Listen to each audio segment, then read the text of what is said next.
Hey, Michael back with you with another video. Today we're going to talk about composting. I've been wanting to start a compost bin or pile for some time, and the little woman sent me a link to a website where a couple talks about just how easy it is and how to get started. So let's do this.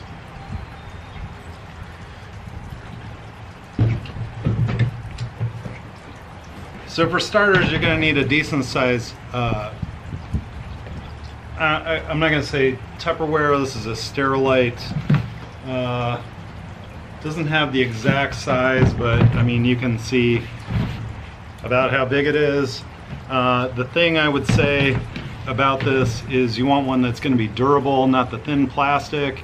It's going to be sitting outside, it's going to be exposed to the elements. It's going to get cold, it's going to get hot, it's going to get wet, it's going to have sunlight on it. Want to place it in a shady place around your house that's not going to get too much sunlight. I've got a rain barrel that I'm going to stick it next to when we're all done. But we're going to start with, all we need to get started is a impact or regular battery powered drill, moderate sized drill bit, and our tub.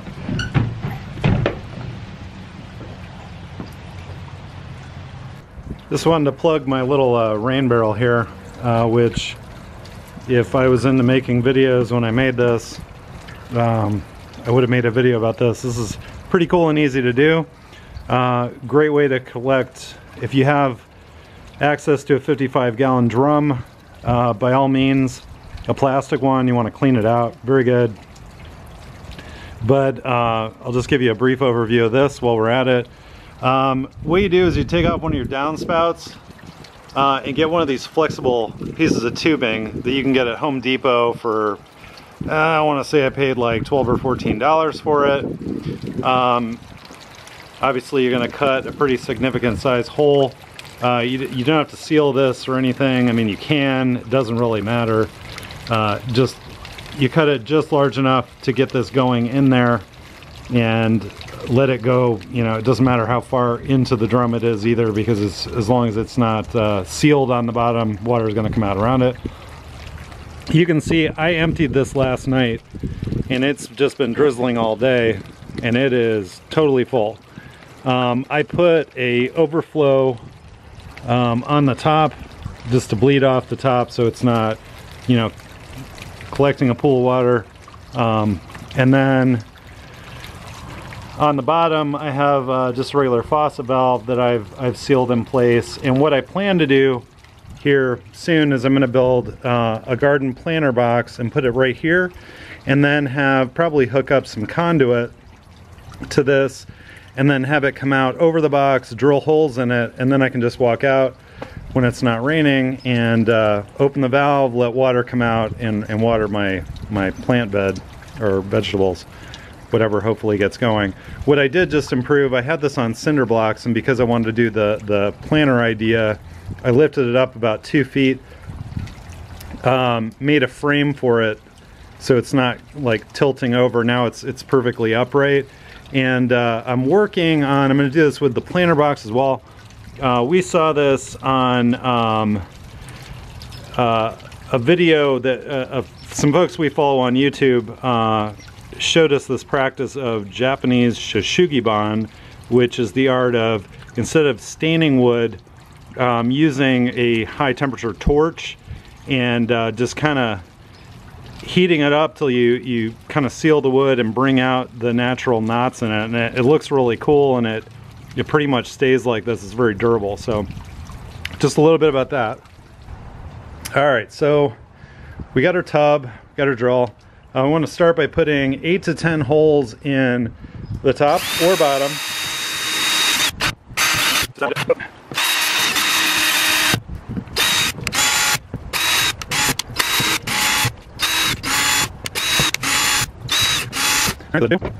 Again, the idea is that we want it to stay moist inside, especially when in the warmer months, so everything is breaking down freely.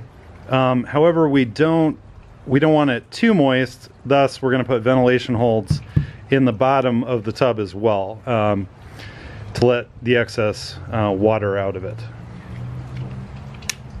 So again, 8 to 10 holes on the bottom.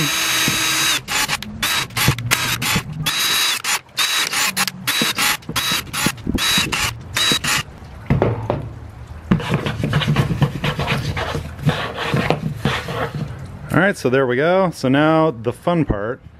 What I'm gonna do next is collect some, I'm gonna put some, you can put newspaper or paper in the very bottom.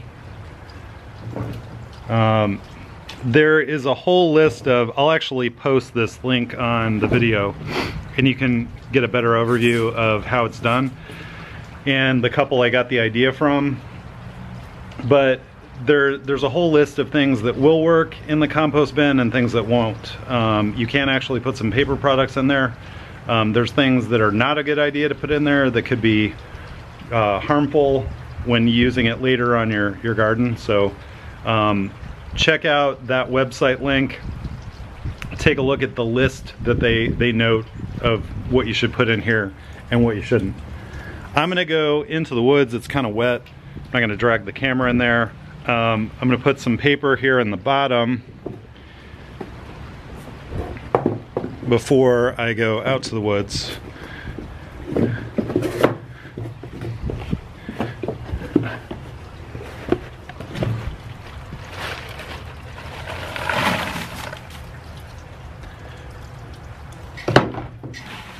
And then I'm gonna get some leaves, do a base layer of leaves and then a bunch of dirt on top of that, and then I'll show you what it looks like when we're done.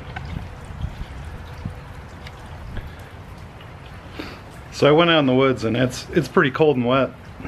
Yeah, I should have a jacket on, but the dirt is pretty much all mud right now, so rather than even try to do that, I've got my layer of leaves, and I think what I'm gonna do is I just got a bunch of garden soil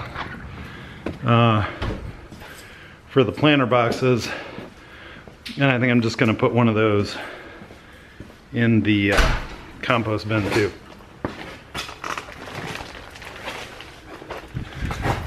Which will work just fine.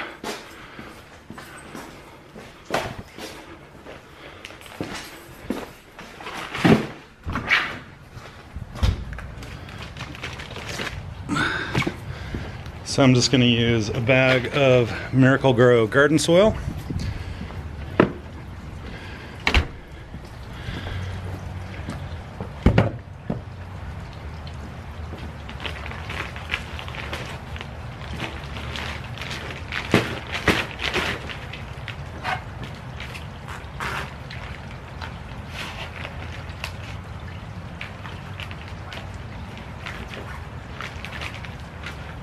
And what I like about this soil is it's already really moist and rich as it is.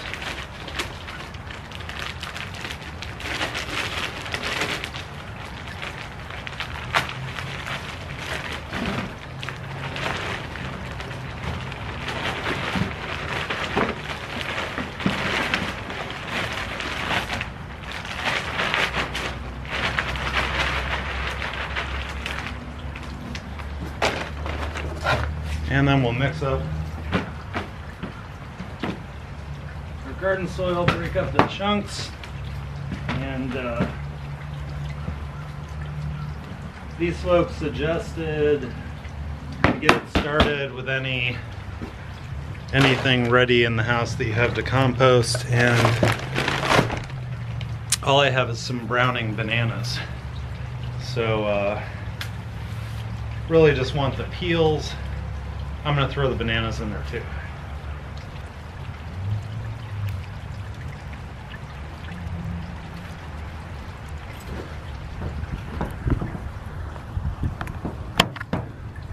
So yeah, there you have our homemade compost bin.